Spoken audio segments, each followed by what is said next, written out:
must supply our labor market with skilled and innovative human capital in order to unlock the vast opportunities in key sectors such as agriculture, the blue economy, renewable energy, manufacturing, infrastructure development, mining, housing, and climate action.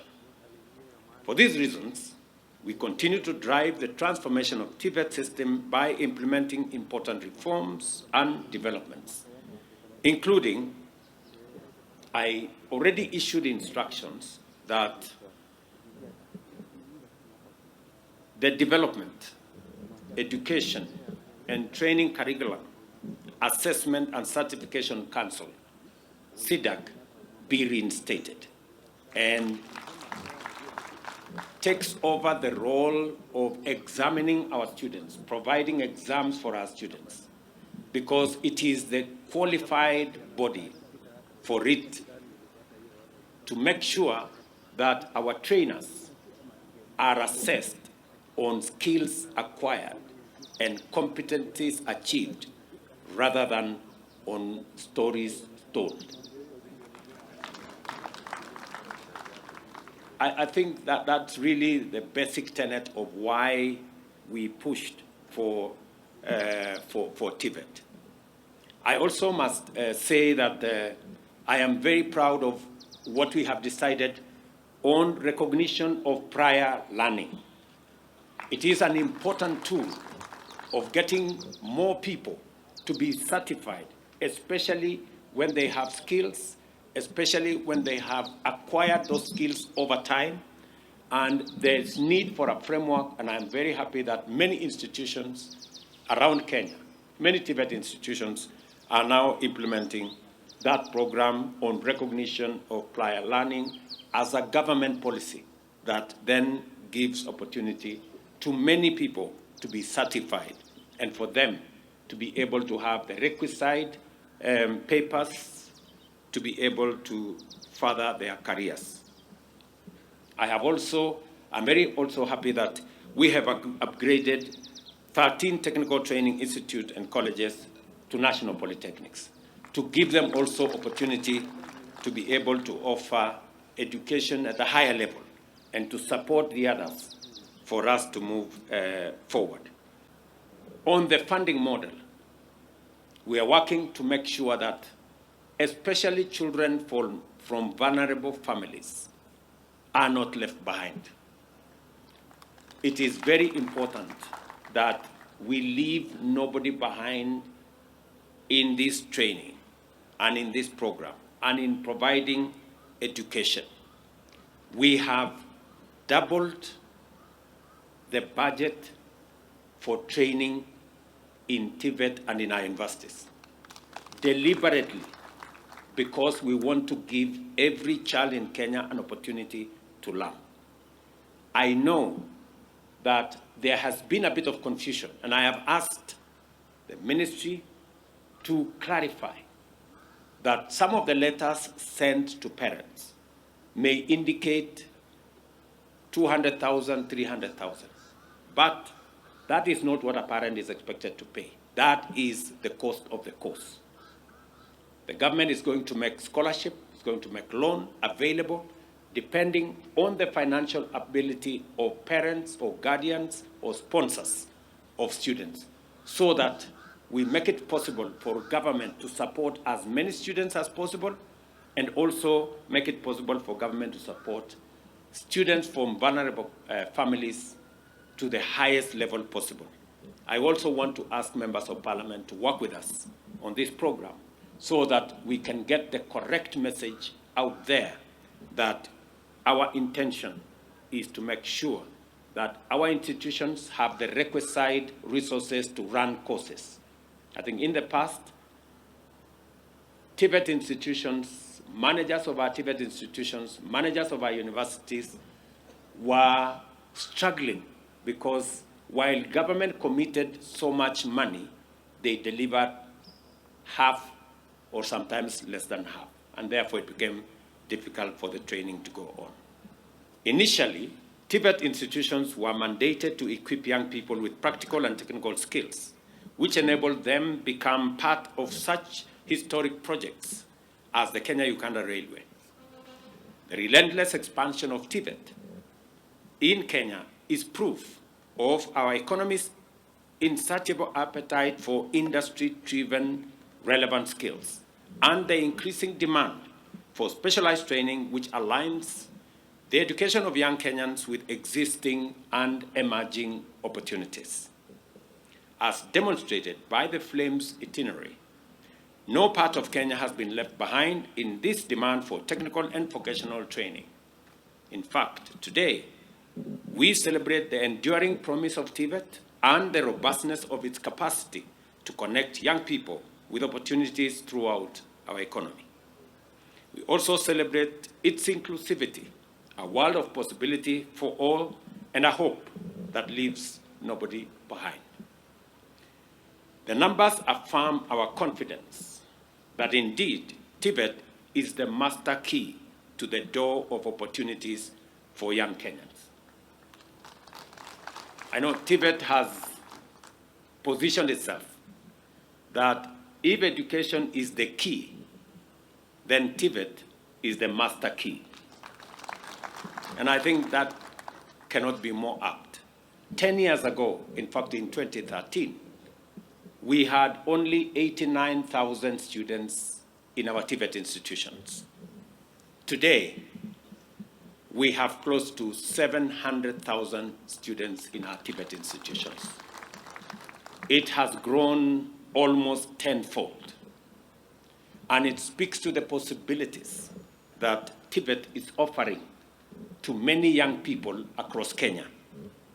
I remember when I was Minister for Higher Education and I was pushing for TVET, there was a lot of pushback then that formal education was much more superior to TVET education.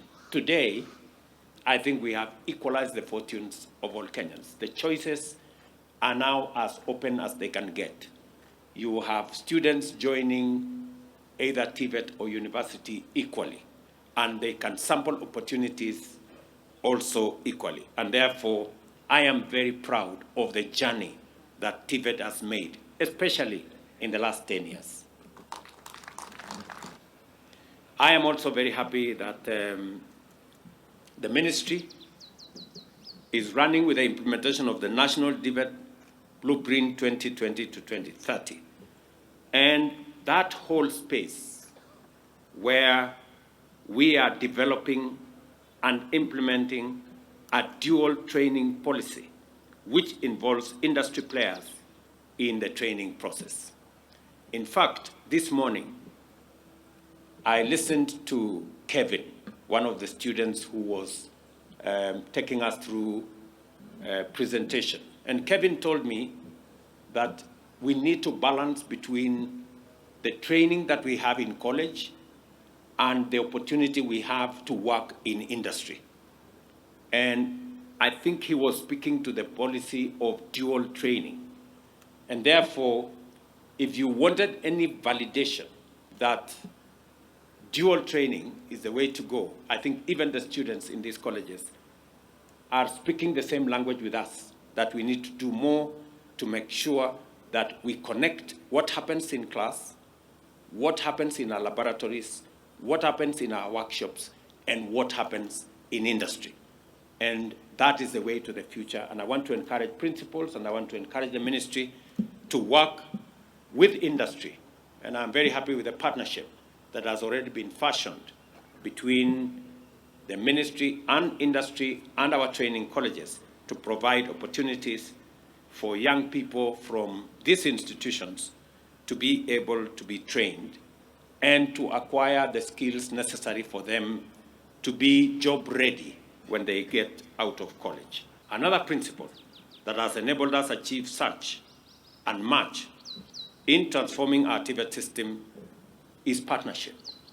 We have benefited greatly from the goodwill of generous friends, including TVET Technical Working Group, the United Nations Habitat, the International Labour Organization, World Bank, GIZ, Colleges Institute Canada, China, and Finland. We are grateful for their support and for this historic transformation that we have achieved together.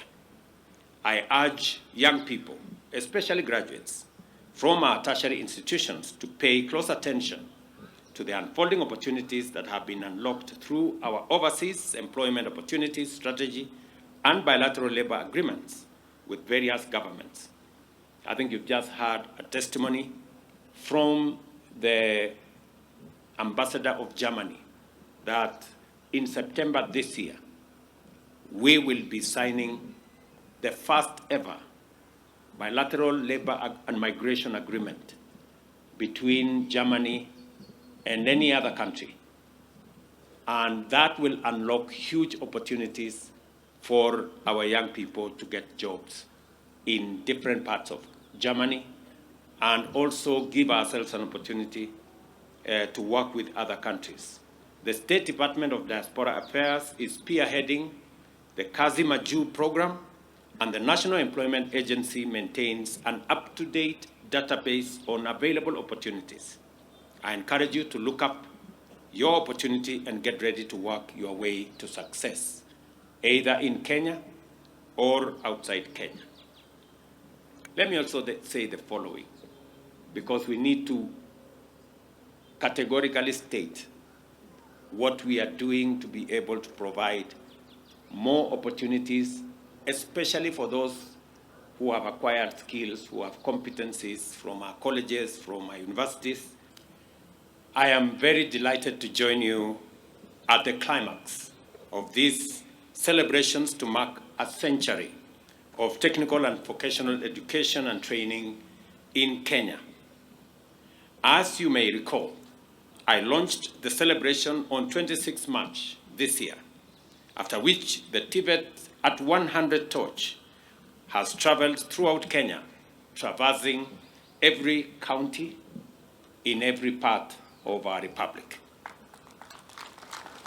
As it returns to the host institution, the Flame's journey through our country has shown us there is much to celebrate in the history of TVET in Kenya. From the initial government African school in Machakos, which existed informally, the first formal TVET institute was established here in Kabete in 1924. And we couldn't have celebrated 100 years of TVET in a better place than in this Kabete Institute. Our bottom-up economic transformation agenda also ignited tremendous momentum in job creation, opening up thousands of lucrative opportunities in the technical and vocational fields in our priority strategic pillars of affordable housing, universal health coverage, digital economy, and agro-industrial production, and throughout every other sector, locally and abroad. At the same time, reforms in our education sector, both in the competence-based curriculum and training and in the transformation of higher education funding model, have promoted relevance, skills, and competitiveness, and also inclusivity. We are also intentional about developing and providing high-quality human resource to support TVET. Humanity is now irrevocably plunged into the future of immense threats and crises that can only be surmounted by sustainable innovation and effective technology deployment against every risk and every challenge. The government is determined to ensure that Kenya is not left behind and that our young people remain at the forefront of global industrial and technical progress. Our education system has never been more essential, and TVET in particular is now a focal sector which must receive our full attention because we cannot afford to get it wrong. We must remember that our freedom struggle remains incomplete, and the attainment of inclusive growth and broad-based prosperity is our best way of winning freedom from hunger, disease, and want. Therefore, the United Nations Sustainable Development Goals, the Africa Union's Agenda 2063, and our Vision 2030 depend on our capacity to catalyze national transformation in a manner set out in the bottom-up transformation agenda. In other words, the freedom struggle of our time calls for a skills revolution driven by science, technology, and innovation.